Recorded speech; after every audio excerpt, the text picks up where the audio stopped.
that comes to mind when you think of Africa? For many of us, that picture is synonymous to a continent that seems never to be content, with leaders lingering around looking for the next opportunity to embezzle some funds. And of course, the stories we hear of Africa and watch on our television are always stories of wars, Beast of No Nation, Hotel Rwanda, the list goes on and on. For a good number of us, that picture is a picture of children roaming streets of abject poverty, with little opportunity for any sort of dignity. These negative narratives of Africa are etched so deep in our minds that we fail to realize the Africa on the rise. And so whenever there's a new report, we of course say, it happens in Africa. Of course. Like, we forget we are the same Africans. We say it as though we are not. The same Africans that enjoy the fufu and the palm nut soup. The same Africans that are engrossed in the new ladder dance. Follow the ladder. And so today, why not concentrate on a bit of the positives of Africa? I want to tell you about a new Africa. The Africa we are not so much aware of. The Africa we do not pay enough attention to. This Africa has countries like Angola, Nigeria, Ethiopia, Chad, Mozambique, and Rwanda, being 6 of the fastest rising economies in the world, according to the IMF in 2011. The picture you see on your screen, I'm happy to tell you, is not a city in Dubai or a city in Europe. It's a city of Africa's Rwanda, a country that is revolutionizing the way its people live, walk, learn, and play by inculcating smart tech. And so talking about smart tech, why not talk about another positive which we have failed to ignore? Let's talk about the Africa which since 2008 has had over 100% increase when it comes to mobile penetration. The Africa that has Nigeria placed number 10 when it comes to internet usage. Let's come home to Ghana. Did you know that there is an over 128% mobile phone penetration? And guess what? 35 million subscriptions to mobile telephony networks. I am not surprised that people own more mobile phones than they do toothbrushes, because it is way above our population. Let's talk about this Africa.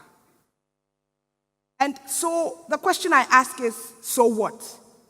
How can these statistics lead to creating solutions to the problems that we face? Surely these statistics should mean more than just having a hunger and a passion for smartphones and digital technologies and the new versions of laptops. It should mean more than our ability to take very incredible selfies and Wi-Fis. It should mean more. It should lead to a digital revolution. And the evidence of this digital revolution is eminent. It is eminent in organizations like Formaline that makes use of mobile technology to reach out to farmers so they can provide extension services and increase their yields.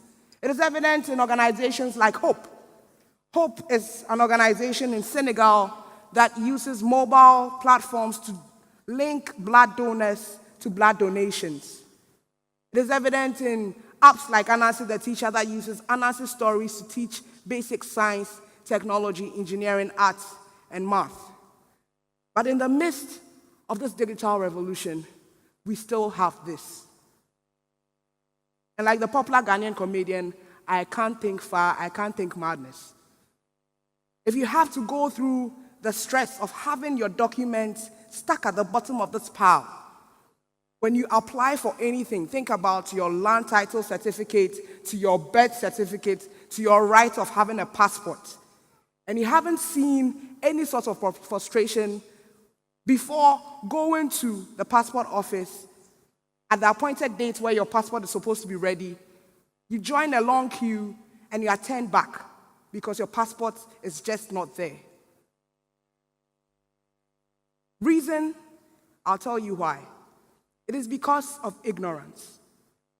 For the few population that have come to identify with digital technology, we are limiting its use. And so it is very difficult for somebody at any of these agencies to think about tech and put tech in offering solutions to the problems we face. We're okay with sending text messages, browsing, and sending a few WhatsApp. If you're really good with it, you can even send a picture. Yeah, my mom sends pictures with WhatsApp, and she's like, yeah, I'm here. I've arrived. We are half-baked digital literates.